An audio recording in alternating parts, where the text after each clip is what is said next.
अगर किसी की प्रॉपर्टी पर कब्ज़ा हो जाता है जी सर।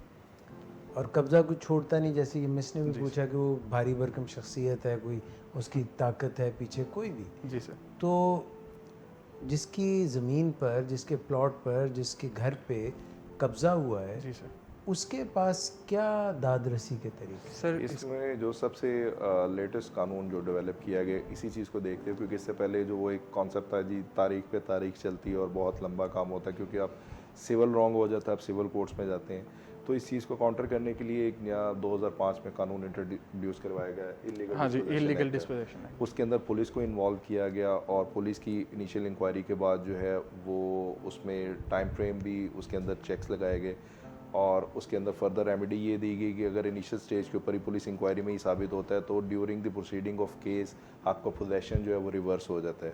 कोर्ट अगर समझती है कि आप बोनाफाइड परचेज रहते हो और आपको बाकी प्रॉपर्टी से इलीगली डिस्पोजेस किया गया, तो केस के दौरान ही वो कहते हैं केस का फैसला तो चलता रहेगा, अभी प्रॉपर्टी वापस इसको करो।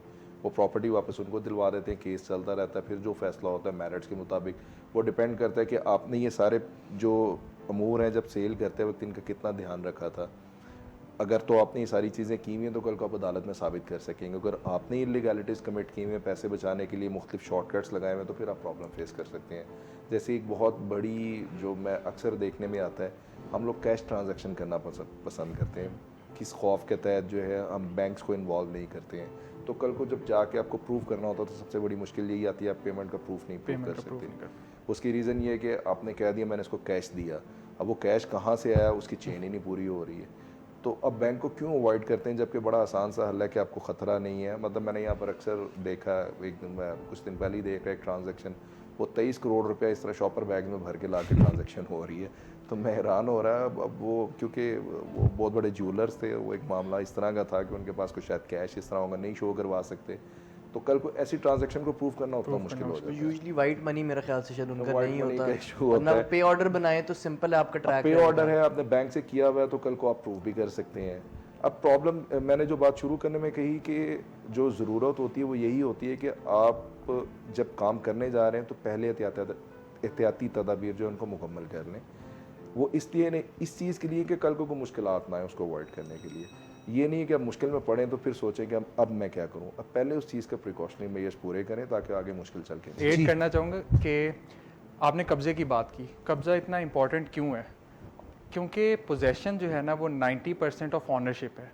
अगर कोई पोजेसर है तो वो लॉ की नज़र में एक प्रिजम्पशन ड्रॉ हो जाती है कि ये prima facie owner of the property है, ये मालिक है, वो रिबर्टेबल प्रिजम्पशन है।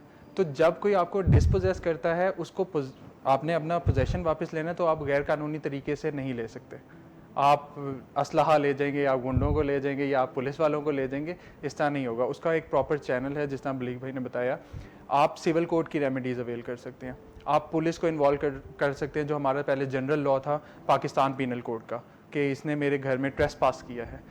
अब 2005 में कानून आया, उसने इस चीज़ को एक्सपेडाइट कर दिया क्योंकि लोगों की प्रॉपर्टीज़ इन्वॉल्व हैं और बहुत ज़्यादा एग्नी हो जाती है लोगों में कि हमारी प्रॉपर्टीज़ इन्वॉल्व हैं, और लोगों को हेल्थ के मसाइल भी हो जाते हैं कि हमारी हार्ड एंड अमाउंट, सारी ज़िंदगी की अमाउंट दाव पे लगी हुई है और लोग आसानी से आके कब्ज़ा कर जाते हैं। तो उसको बेहतर तरीके से रेगुलेट करने के लिए ये 2005 का कानून आया। आप सेशन कोर्ट में जाके एक इस्तगासा फाइल करते हैं, वो रेवेन्यू रिकॉर्ड या जो रेवेन्यू अथॉरिटी हैं या पुलिस अथॉरिटी उनसे इंक्वायरी करवाती हैं और उनसे रिपोर्ट तलब करवाती हैं, रिपोर्ट बनती है, उसके ऊपर फ़ौरन ही फ़ैसला हो जाता है। तो सबसे पहले ये ज़रूरी है कि आप जो चीज़ ख़रीदने जा रहे हैं तो वो ऐसी चीज़ ख़रीदें जिसका आपको कब्ज़ा फ़ौरी मिल जाए, क्योंकि कब्ज़ा प्राइमा फेशिया प्रूफ है आपकी ऑनरशिप का, और अगर आप नहीं लेते तो आपको थोड़े मसाइल का सामना करना पड़ेगा। और आजकल हमारे ओवरसीज़ पाकिस्तानीज़ जितने हैं उनको ये बहुत ज़्यादा मसाइल हैं, और हमारा ओवरसीज़ पाकिस्तानी कमीशन भी इस सिलसिले में बना हुआ है जहाँ पे इंक्वायरी कंडक्ट होती है और वो भी रेलिवेंट अथॉरिटीज़ से रिकॉर्ड मंगवाते हैं। तो पोजेसन ज़रूरी है। पोजेसन में भी कंस्ट्रक्टिव पोजेसन नहीं कि जी मैं ऑनर हूँ और मेरे पास पोजेसन है, नहीं, आप एक्चुअल पोजेसन में उसके रहें। अगर आपने प्लॉट ख़रीदा है तो कोशिश करें कि आप उसकी 4 दीवारी बना लें ताकि आपकी एक डिमार्केशन हो जाए कि ये लैंड आपकी है, कोई इसको तजावुज़ ना करे, कोई इंक्रोच ना करे।